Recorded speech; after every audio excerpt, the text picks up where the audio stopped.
ஓம் குருவே சரணம். வாழிய நலம். தமிழ் வாழ்க. மிராக்கிள் அஸ்ட்ராலஜி நேயர்களுக்கு வணக்கம்.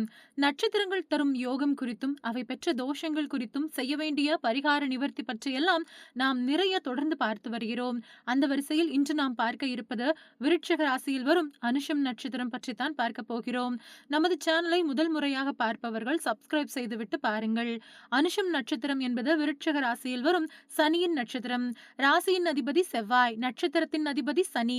அதிர்ஷ்டம் தரும் சந்திரன் நீசம் பெறும் ராசி விருட்சிகம். சனி சந்திரன் ஏற்படுத்தும் புணர்பூ தோஷம் உள்ளதா என்று உங்கள் ஜாதகத்தை கொடுத்து ஜோதிடரிடம் கேட்டு தெரிந்து கொள்ளலாம். அனுஷம் நட்சத்திரம் என்பது முழு நட்சத்திரம்.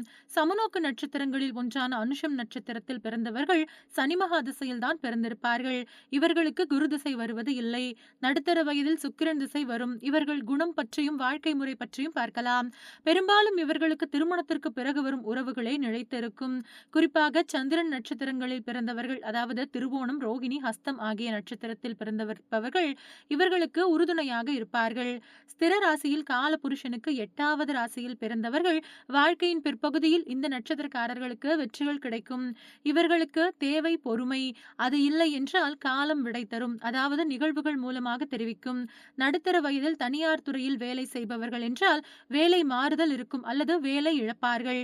இவர்களுக்கு வாழ்க்கையில் வெற்றி பெற தேவை 3 நிமிடங்கள் தான். அந்த 3 நிமிடங்கள் இவர்கள் நேரம் ஒதுக்குவது இல்லை என்பதுதான் இவர்கள் சந்திக்கும் பல பிரச்சனைகளுக்கு காரணம். இவர்கள் பிறந்த குடும்பத்தில் உறவுகள் சுமூகமாக இருக்காது என்று பார்த்தோம்.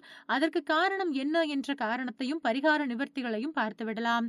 இவர்கள் முப்பிறவிகளில் செய்த கர்ம வினைகளுக்கு சூரியன் கர்ம பதிவுகள் கொண்டவராக இருக்கிறார்.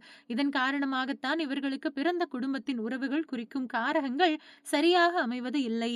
பரிகாரம் செய்யும் வரை தடைகள் நீடிக்கும். செய்யும் வேளையில் ஸ்திரமாக நீடிக்காமல் இருப்பதற்கும் இதுதான் காரணம்.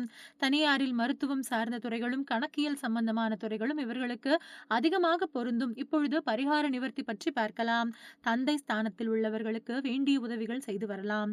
சிவன் கோவில் வழிபாடு ஞாயிற்றுக்கிழமைகளில் செய்வது உத்தமம். கோதுமையை ஞாயிற்றுக்கிழமைகளில் ஊற வைத்து அந்த நீரை வில்வம் அல்லது கருங்காலி மரங்களில் ஊற்றலாம். சந்தர்ப்பம் கிடைத்தால் ஞாயிற்றுக்கிழமைகளில் சூரியனார் கோவில் அல்லது ராமேஸ்வரம் சென்று வழிபாடு செய்து வரலாம்.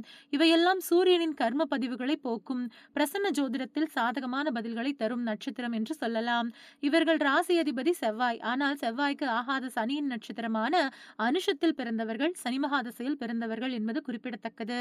இவர்களுக்கு குரு திசை வந்தால் நல்லது, ஆனால் வராது. அதனால் குருவுடன் தொடர்பு பெற்ற கிரகங்களின் தசை வந்தால் நல்லது. நாடி ஜோதிடம் இவர்களுக்கு பெரும்பாலும் துணை செய்வது இல்லை. காரணம், அதில் கிரக காரவத்துவம் மட்டுமே வரும், அதிபத்தியம் வராது. நட்சத்திரங்கள் தரும் யோகம் தொடர் முடிந்த பிறகு குரு பெயர்ச்சி குறித்த பலன்களை பார்க்கலாம். தேவைப்படும் மற்றவர்களுக்கு இதை ஷேர் செய்யுங்கள். மீண்டும் நாளை வேறொரு ஜோதிட வீடியோவில் சந்திக்கலாம். அதுவரை நன்றி, வணக்கம்.